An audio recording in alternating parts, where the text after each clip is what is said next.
Okay, hi, my name is Robin Raskin. I'm the former editor of a number of publications, including PC Magazine in the United States, and now I run a conferences and events company called Living in Digital Times. And Robin, we're here at an event called Digital Africa in Abuja, Nigeria. So I wanted to ask you, there's a whole raft of consumer technology of one kind or another coming over the horizon. What are the things that might be relevant for Africa? Yeah, so we look at everything. I picked three things to key in on while I was here, and the first one, and I think it's really important, is wearable technology. The idea of wearing something smart on your wrist, on your eyes, in your pocket, to do one of two things. Either give you an indication of your health status or your safety status, and I showed examples of both. How would this be relevant to Africa? So you have a rural community for large parts of Africa. Let's say your doctor gives you a wearable that monitors your heart rate, your breathing, your glucose, your vision, and you can report that via telepresence to a doctor without traveling the 100 miles to the doctor's office, saving everybody a lot of aggravation. Or your children, who often live remotely from their villages, can monitor their parents. Where are they going? Are they walking okay? Have they been to the kitchen this morning?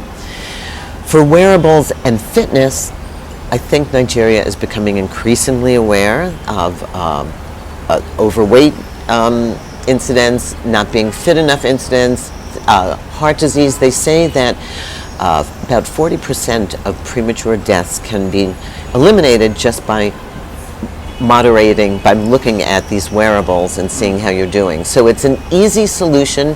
And then on the safety end of things, being able to geolocate you by where you are physically, be it something you wear on your wrist or in your hair, is majorly important for a place especially like Nigeria, where we know that there are kidnappings and things like Boko Haram and things to really be fearful of. Something that you're wearing that can identify your whereabouts gives everybody a sense of comfort. And you were saying that sometimes they're as small as a hair clip. Yeah, we actually, in the US, we call them the bad date clip, because you can just tap your head and tell somebody, get me out of here.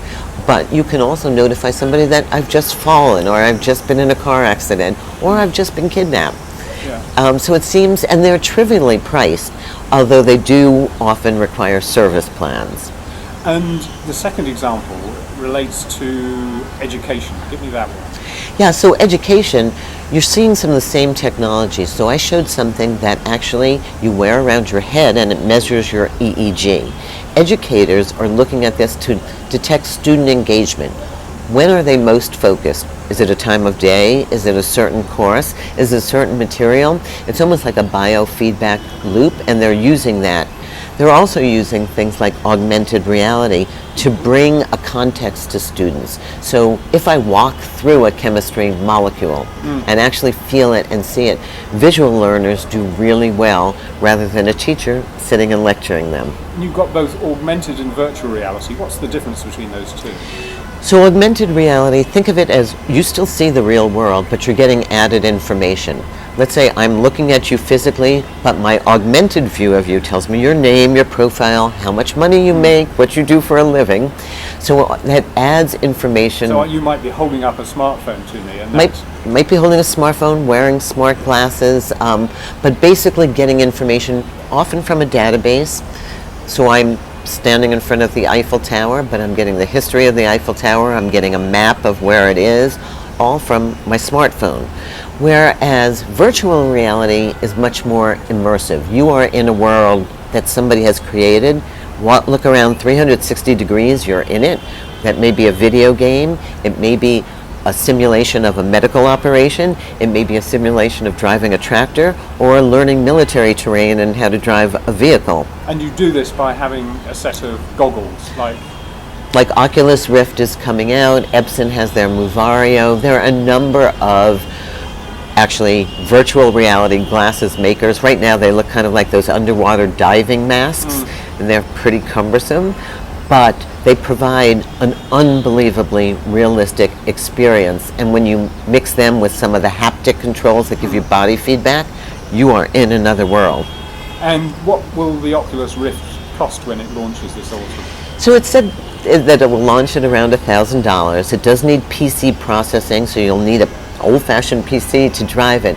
But interestingly, I don't think movies and entertainment are going to be fun, but I think it's applications like training, like medical surgeries, like learning to drive, like learning to shoot a weapon that are going to be fascinating examples where they'll actually save money very quickly because you won't be calling a trainer out to spend all sorts of time and money training individually, and you'll be getting feedback from the glasses on how the person being trained is doing.